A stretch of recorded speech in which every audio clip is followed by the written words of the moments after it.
زمتیکه او مرهم و تشتکو ام سر چاوه خود دن خوازی برا سرس به نیبروی واره به فرق ناکه لورا کلاژن او بتانا سر خود نافگلک درمانان ده و قنجیا به باشیاوه هه لبله اگر کمرف راست و درست بکار بینه کانجام بره خوب بدن گوتنین پسپوران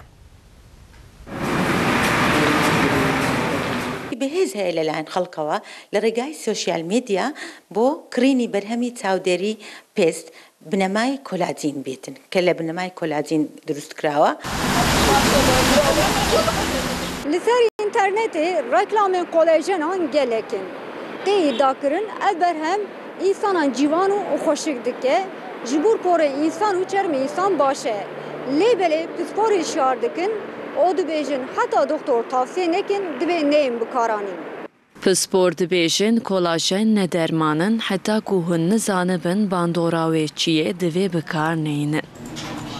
بلام پیشنیارمان اویا لو هاولیاتان خوشویستمان که ببی راوکشری پزیشک یا خود ببی رتیتا ام برهمانه نکرن.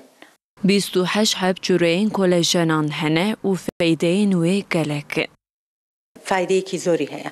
بلام بتایبت لپست رون کردنوا تند کردن و لشلبونه و قرطاری دکاتن و زور پیستکا تازه دبیندرد.